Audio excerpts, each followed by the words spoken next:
दोस्तों, हिंदू धर्म में 33 प्रमुख देवताओं का उल्लेख मिलता है। हर एक देवता का कार्य, स्वभाव और चरित्र अलग अलग होता है।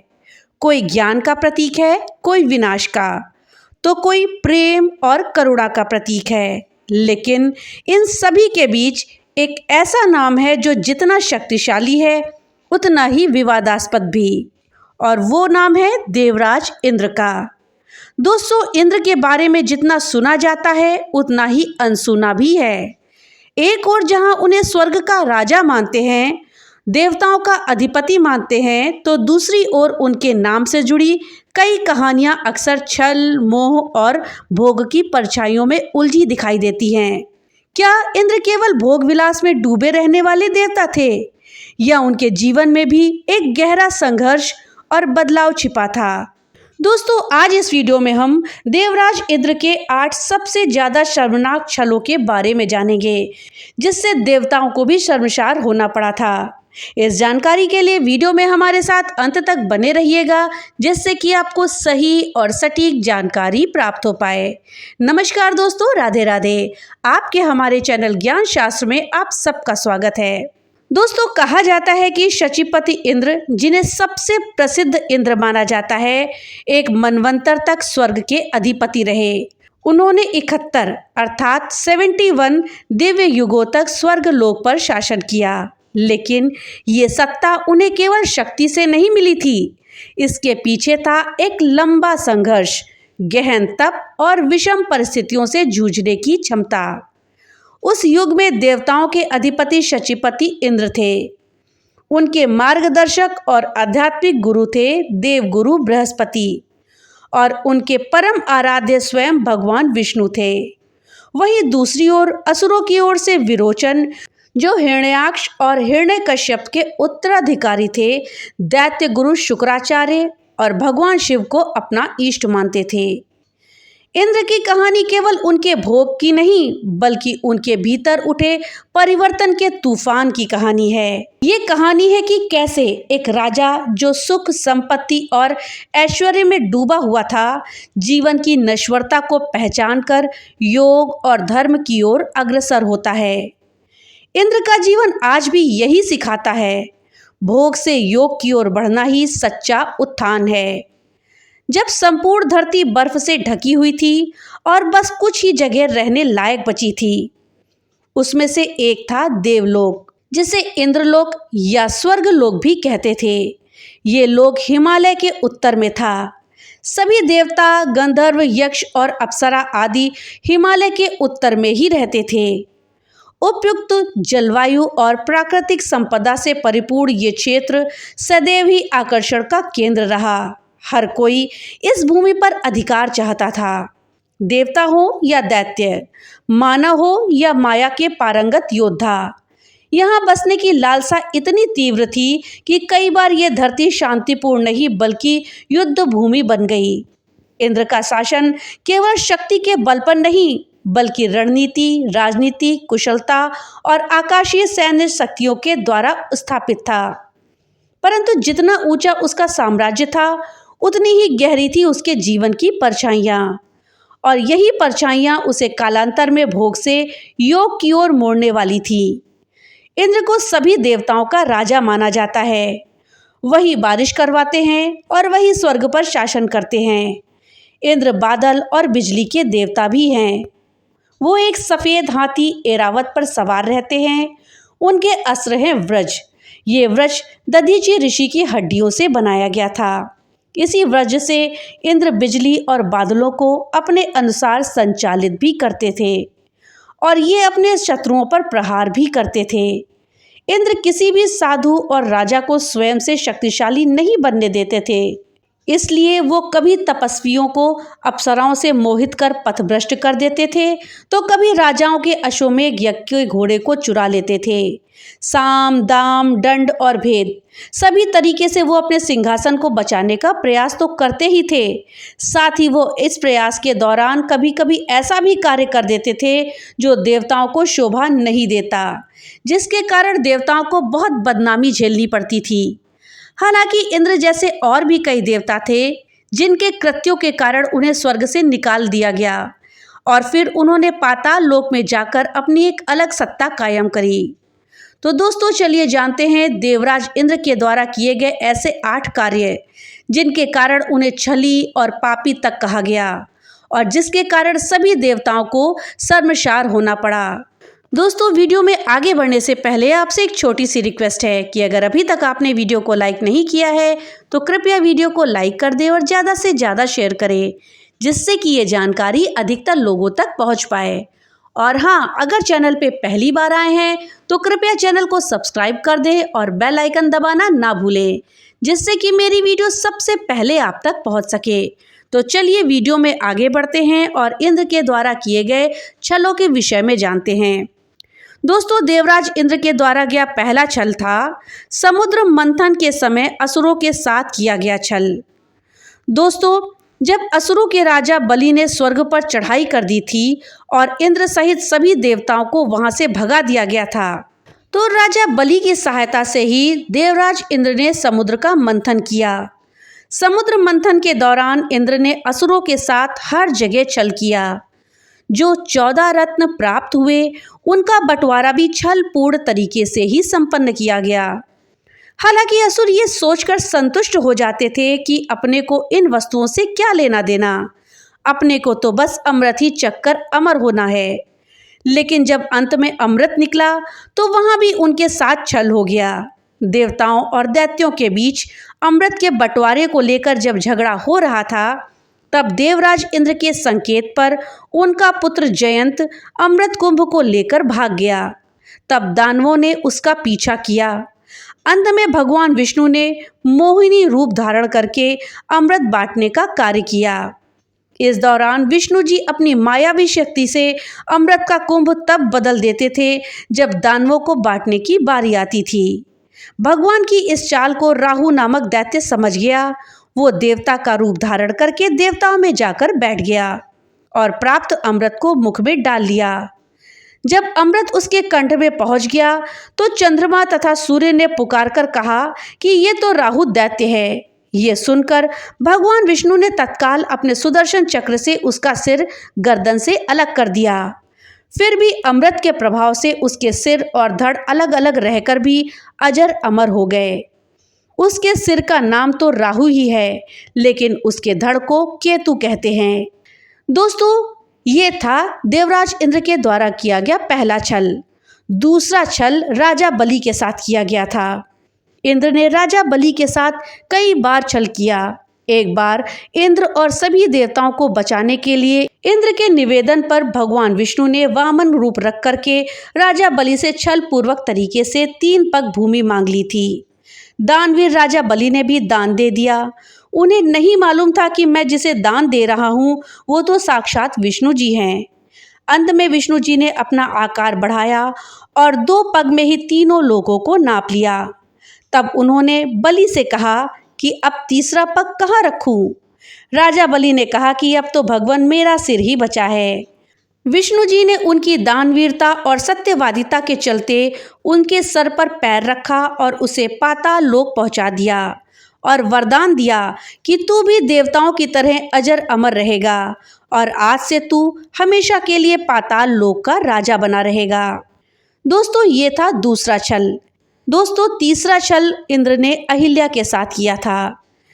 देवी अहिल्या की कथा का वर्णन वाल्मीकि रामायण के बाल कांड में मिलता है। अहिल्या बहुत ही सुंदर, सुशील और पतिव्रता नारी थी। उनका विवाह ऋषि गौतम से हुआ था। दोनों ही वन में रहकर तपस्या करते और ध्यान में लीन रहते थे। ऋषि गौतम ही न्याय सूत्र के रचयिता हैं। पौराणिक कथाओं के अनुसार स्वर्गलोक में इंद्र का वास था। इंद्र अपने चारों ओर कई सुंदर अप्सराओं से घिरे रहते और उनके साथ काम क्रीड़ा करते। इंद्र को देवराज कहा जाता है, यानी कि देवों का देव। फिर भी इंद्र की पूजा नहीं की जाती। इसके कई कारण हैं। इंद्र कभी खुद को काम वासना से मुक्त कर ही नहीं पाए। पुराणों में इंद्र के शरीर पर ढेर सारी आंखें होने का भी जिक्र मिलता है। दोस्तों कहा जाता है कि एक बार शचीपति इंद्र ने महान ऋषि गौतम की पत्नी अहिल्या के साथ छल से सहवास किया था। अहिल्या की सुंदरता के कारण सभी ऋषि मुनि, देव और असुर उन पर मोहित थे। देवताओं के राजा इंद्र तो बहुत ज्यादा मोहित हो चले थे। ब्रह्म वैवर्त और पद्म पुराण के मुताबिक एक बार इंद्र भ्रमण पर निकले। आसमान से उनकी नज़र जंगल में बने ऋषि की कुटिया पर पड़ी। उस कुटिया में उन्होंने एक बहुत ही सुंदर स्त्री को देखा। इंद्र उस महिला को देखकर मोहित हो गए और उनसे नहीं रहा गया। ये कुटिया महान तपस्वी गौतम ऋषि की थी। जिस स्त्री को देखकर इंद्र मोहित हो गए थे वो गौतम ऋषि की पत्नी अहिल्या थी। वैसे तो इंद्र के देवलोक में कई खूबसूरत अप्सराएं थीं।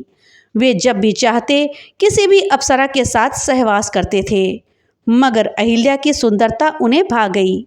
इंद्र अहिल्या के साथ संबंध बनाने की तरकीब सोचने लगे और उन्होंने अहिल्या के पति गौतम ऋषि की दिनचर्या पर नजर रखा।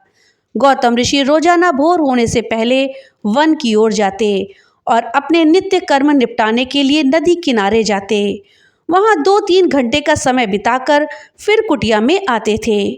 इंद्र ने इसी मौके का लाभ उठाने की योजना बनाई। एक रात जब गौतम ऋषि और अहिल्या सो गए तब ऋषि के आश्रम के बाहर देवराज इंद्र मुर्गा बनकर बांग देने लगे। गौतम ऋषि को लगा कि सुबह होने को है। वो रोजाना की तरह उठ गए और नित्य कर्म करने के लिए निकल पड़े। इंद्र ने गौतम ऋषि का वेश धारण करके कुटिया में प्रवेश किया। अहिल्या को लगा कि उनके पति नित्य कर्म से निपटकर आ गए हैं। फिर इंद्र ने गौतम ऋषि के वेश में अहिल्या से प्यार भरी बातें करी और उनके साथ संबंध बना लिए। दूसरी ओर जब ऋषि नदी किनारे पहुंचे तो वहां के जनजीवन को देखकर उन्हें आभास हो गया कि किसी ने धोखे से सुबह का आवरण बनाया है। वो तुरंत अपनी कुटिया में पहुंचे जहां उनके वेश में इंद्र थे और पत्नी के साथ सहवास कर रहे थे। ये देखकर गौतम ऋषि आग बबूला हो गए। उन्होंने अहिल्या को पत्थर बनने का श्राप दे दिया और वहीं काम वासना के मोह में गिरे इंद्र को भी श्राप दिया कि उसके शरीर पर 1000 योनियां उगाएंगी। वो चाह कर भी किसी स्त्री के साथ संबंध नहीं बना पाएंगे। देखते ही देखते इंद्र के पूरे शरीर पर योनियां उभर आईं। इंद्र को अपनी गलती का एहसास हुआ और उन्होंने गौतम ऋषि से क्षमा याचना करी। ऋषि ने इंद्र को क्षमा तो कर दिया लेकिन कहा कि एक बार श्राप दे दिया इसलिए वापस नहीं हो सकता। हालांकि ऋषि गौतम ने कहा कि इंद्र के शरीर पर ये उभरी योनियां आंखों में बदल जाएंगी। इसी वजह से इंद्र के पूरे शरीर पर आंखें ही आंखें हो गईं।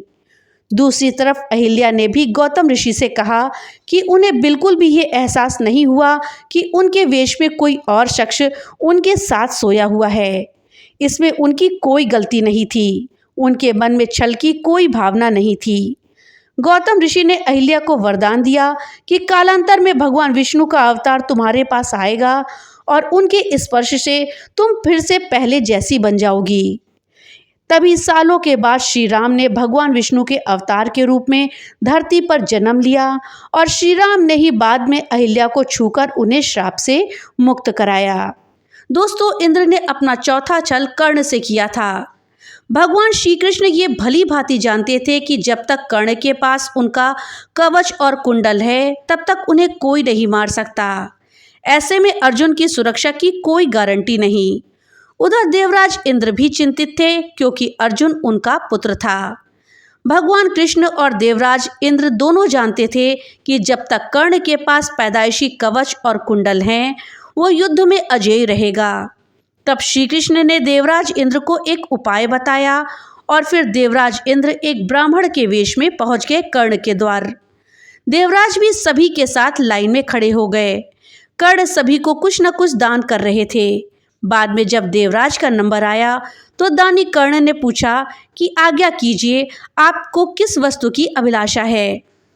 इंद्र ने कहा, हे महाराज, मैं बहुत दूर से आपकी प्रसिद्धि सुन करके आया हूँ। कहते हैं कि आपके जैसा दानी तो इस धरती पर कोई दूसरा है ही नहीं। इसलिए मुझे आशा नहीं, पूरा यकीन है कि मैं जो मांगूंगा आप अवश्य देंगे। फिर भी मन में कोई शंका ना रहे, इसलिए आप संकल्प कर ले, मैं तभी आपसे मांगूंगा। अन्यथा आप कहें तो मैं खाली हाथ चला जाता हूँ।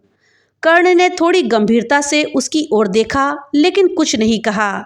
तभी इंद्र ने और भी झुककर अत्यंत शांत स्वर में कहा, नहीं नहीं राजन, आप चिंता ना करें, हम आपके प्राण नहीं मांगेंगे।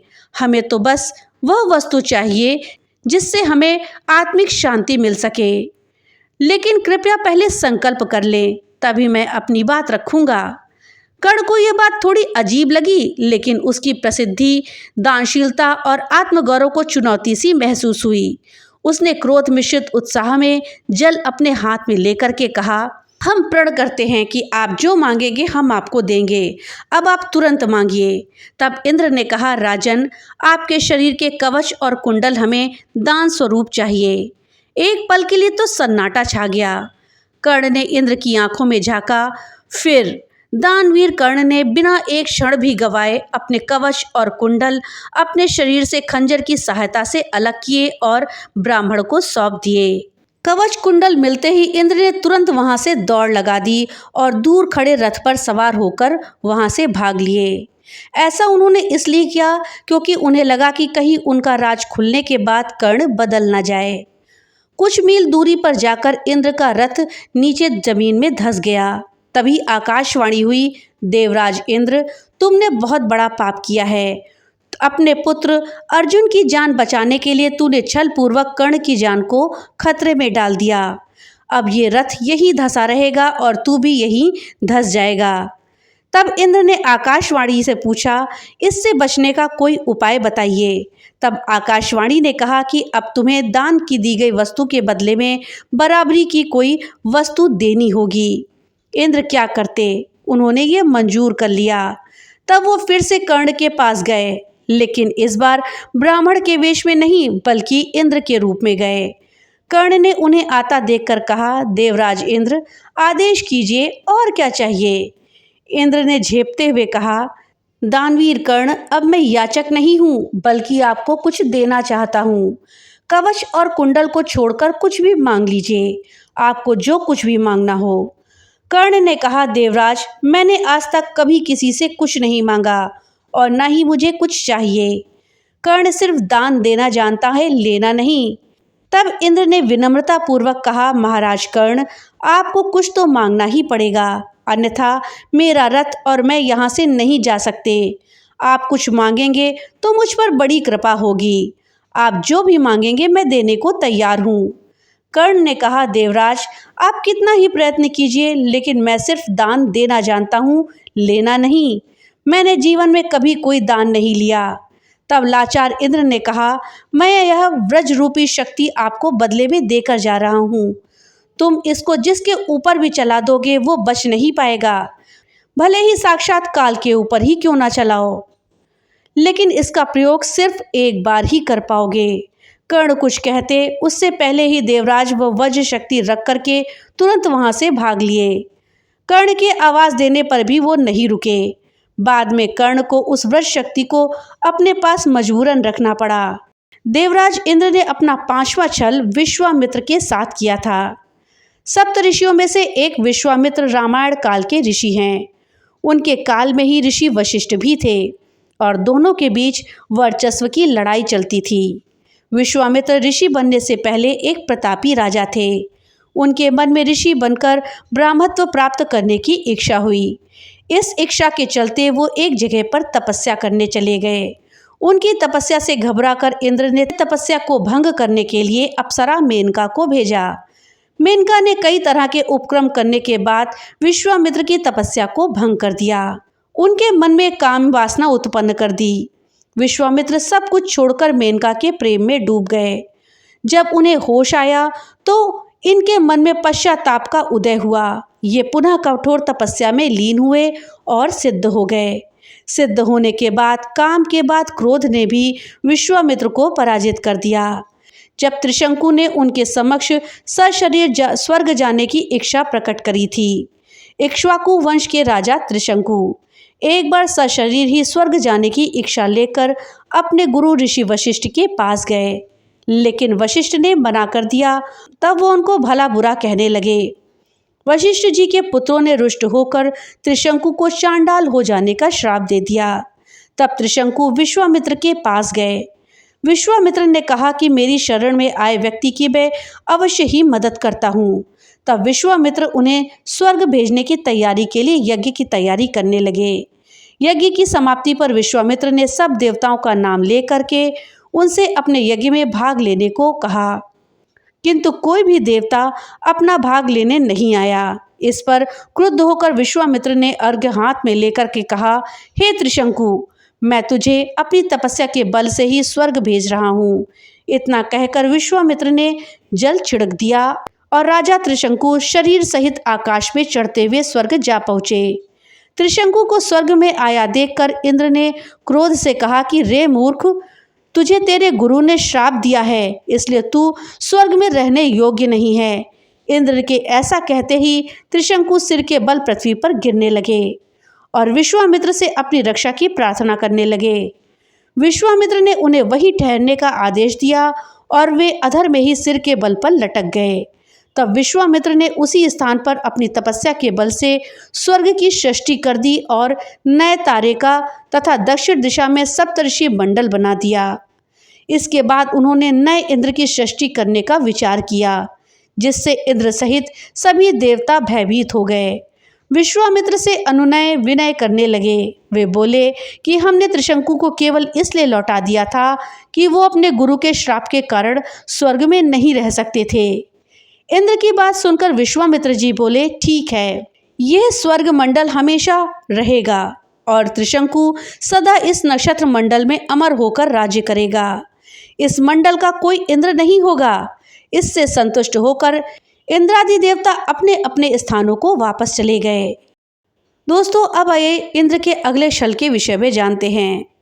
दोस्तों, मार्कंडेय ऋषि की तपस्या से घबराकर इंद्र ने उर्वशी को उनकी तपस्या भंग करने के लिए भेजा।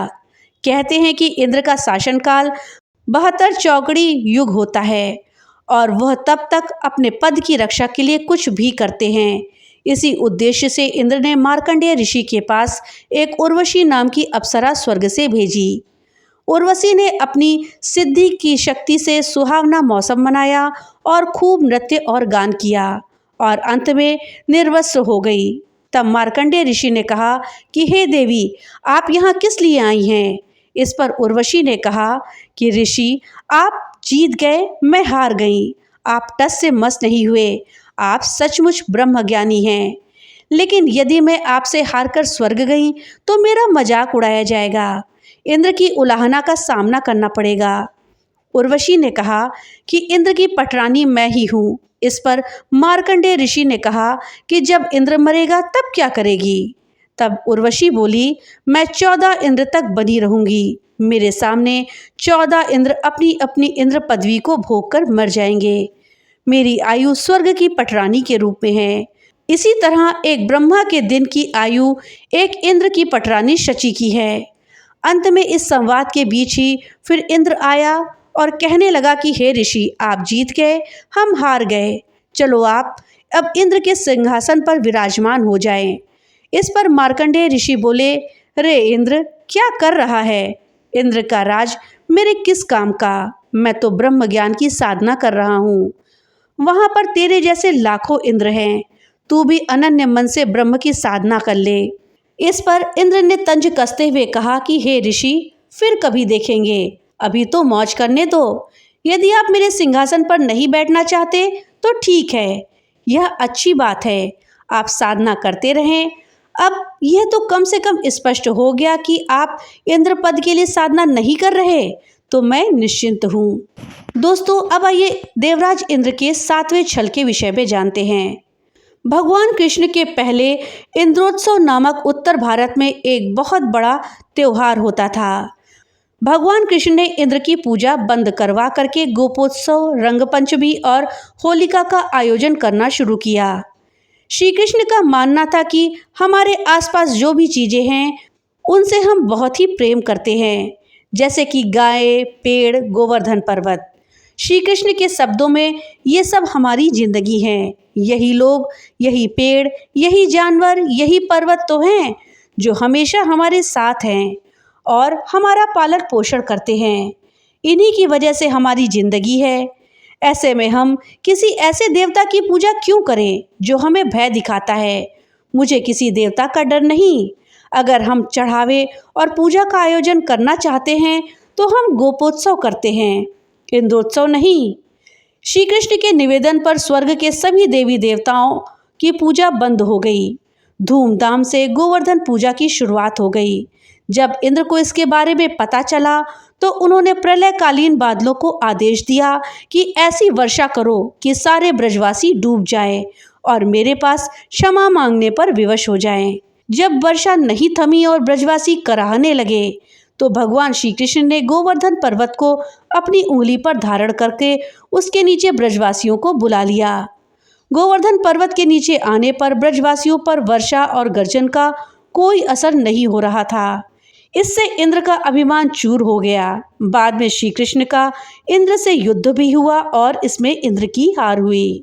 दोस्तों, अब आइए देवराज इंद्र के 8वें छल के विषय में जानते हैं। ये छल बाल हनुमान से हुआ था। एक बार रामदूत हनुमान अपने बालपन में सूर्य को आकाश फल समझ करके खाने के लिए दौड़े तो रास्ते में उनको रोकने के लिए वरुण देव और अग्निदेव ने उनको सूर्य के समीप जाने से रोक दिया, लेकिन हनुमान जी उनको परास्त करके आगे बढ़ गए। तब एक एक करके सभी देवता उन्हें रोकने के लिए उपस्थित हुए, लेकिन वे उनका कुछ भी नहीं बिगाड़ पाए। इसी दौरान राहु ने भी हनुमान जी को रोकने का भरपूर प्रयास किया, क्योंकि उस दिन अमावस्या थी और राहु सूर्य को ग्रसने वाला था, लेकिन उसे मुंह की खानी पड़ी। अंत में हनुमान जी ने सूर्य को निगल ही लिया। राहु दौड़ता हुआ इंद्र के पास गया और उनसे कहा, देवराज, आपने मुझे क्षुधा शांत करने के लिए साधन के रूप में सूर्य और चंद्र दिए थे। आज अमावस्या के दिन जब मैं सूर्य को ग्रसने गया तब देखा कि दूसरा राहु सूर्य को पकड़कर निगल गया। राहु की उस बात को सुनकर इंद्र घबरा गए और उसे साथ लेकर सूर्य की ओर चल पड़े। राहु को देखकर हनुमान जी सूर्य को छोड़कर राहु पर झपटे। राहु ने इंद्र को रक्षा के लिए पुकारा तो उन्होंने हनुमान जी पर अपने वज्र से प्रहार कर दिया, जिससे वो एक पर्वत पर गिरे और उनकी बाईं ठुड्डी टूट गई। हनुमान जी की ये दशा देखकर पवन देव को क्रोध आ गया और उन्होंने संसार की वायु गति को रोक दिया। इससे संसार के सभी प्राणी सांस ना ले पाए और एक एक करके सभी मरने लगे। तब ब्रह्मा ने मूर्छित हनुमान को गोद में लिए उदास बैठे पवन देव को समझाया और हनुमान जी को पुनः होश में लाए। वायुदेव ने फिर से गति शुरू कर दी। ब्रह्मा जी ने कहा कि आज के बाद कोई भी अस्त्र या शस्त्र इसके अंग को हानि नहीं पहुंचा सकेगा। सूर्यदेव ने कहा कि वे उसे अपने तेज पर शतांश प्रदान करेंगे तथा शास्त्र मर्मज्ञ होने का आशीर्वाद भी दिया। वरुण ने कहा कि मेरे पाश और जल से ये बालक सदा सुरक्षित रहेगा।